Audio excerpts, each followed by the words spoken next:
Today I want to answer the question, why do many women struggle to have a healthy libido? Hi, I'm David Musgrave, author of Take Charge of Your Happiness, Belly Fat and Sexiness. And so today I want to talk a little bit about what's in the book in terms of taking charge of your sexiness. It's going to be a little bit longer than usual, but I do encourage you to stay through to the end because there's a juicy bit to come there. So your libido is thought to be driven by a combination of your sex hormones, and this is an idealized picture of an ideal month. In reality, it doesn't happen very often, but this peak here, or this line in the middle, is the time of ovulation, and the peak there is estrogen. This line here, peaks later on, is progesterone, and the one little bump in the middle is testosterone.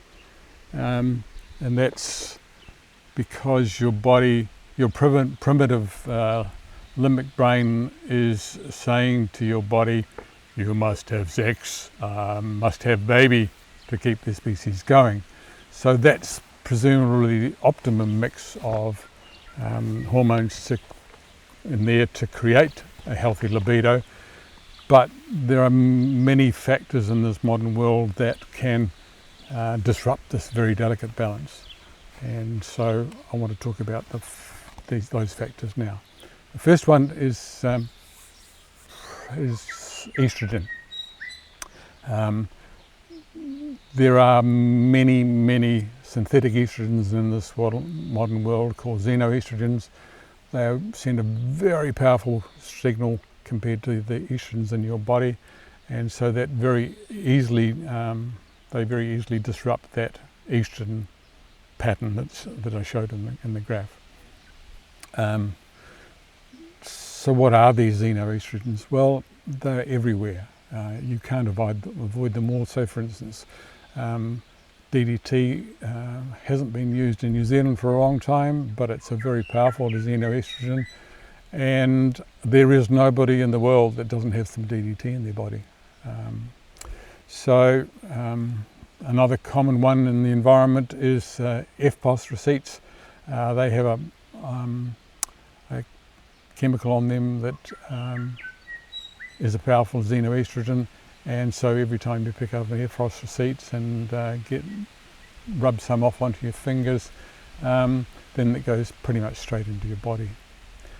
Food's another source, of course, from pesticides, but your personal care products are another major source, and so compounds like phthalates, but many of the chemicals in your personal care products, especially the ones you can't pronounce, will have xenoestrogen-like effects.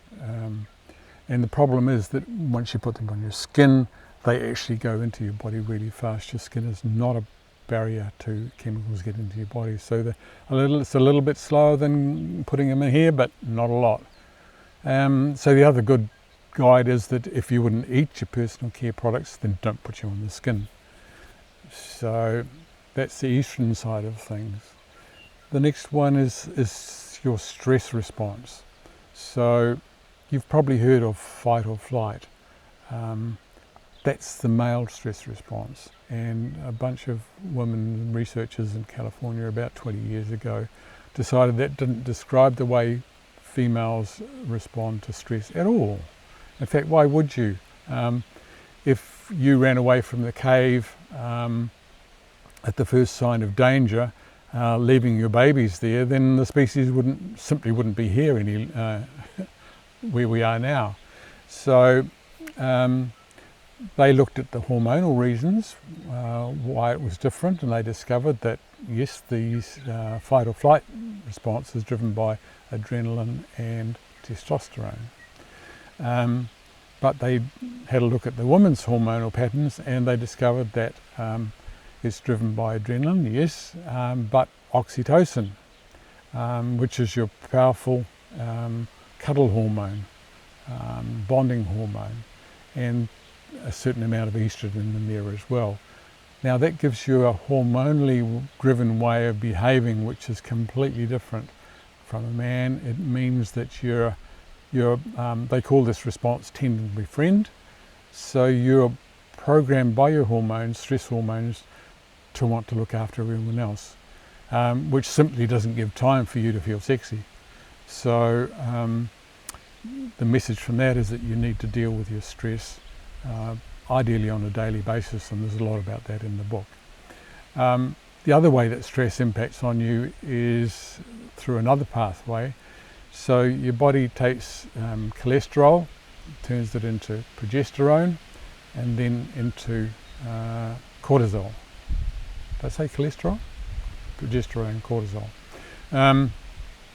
Now cortisol is your primary stress hormone, so if you're stressed and not dealing with it, then you get a phenomenon known as progesterone, as cortisol steal, where some of your progesterone that you need to be happy and feel sexy is taken to make cortisol to keep you alive.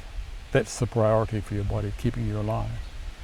So another very powerful reason why dealing with your stress on a daily basis is a really important thing to do for your libido, if for nothing else. The other thing, the fourth one that is much more subtle and not very well recognised, is that many women go out into the workplace and if you're either in a very demanding role where you have to make lots of decisions, or if you're in a masculine dominated work environment, then you tend to end up by the end of the day in a masculine dominant mode. So if your partner's in a masculine dominant mode, it's like two magnets. Like poles repel, and so there's no magnetic attraction between you. So the thing that you need to do is to consciously, at the end of your day, de-stress, find your feminine by whatever means you need, be it having a massage, soak in the hot tub, dancing to your favourite music, preferably when no one's watching and you can really let yourself go. Do some things like that to find your feminine, and then you've got your masculine pole and your feminine pole, and like opposites attract amazingly, and then the fun can begin. So that's another kind of de-stress thing, but you need to consciously be aware of finding your feminine. If you can do all that, then the neat thing is that because when you have an orgasm, you get a huge flood of dopamine and oxytocin and endorphins. Oxytocin is actually the most powerful anti-stress hormone in your body, and so net result of having an orgasm is that you get to some extent a hormonal reset. And I've read in a number of places that actually having multiple orgasms, ideally about 3, pretty much gives you a complete hormonal reset. So the neat thing is that it turns into a kind of virtuous circle. So you have an orgasm and that deals to some extent with your stress levels, and so you're not disrupting the balances that contribute to having a healthy libido. So you come back and you have sex again and have another orgasm, ideally 3, and so you can turn into a virtuous cycle. A lot of fun too.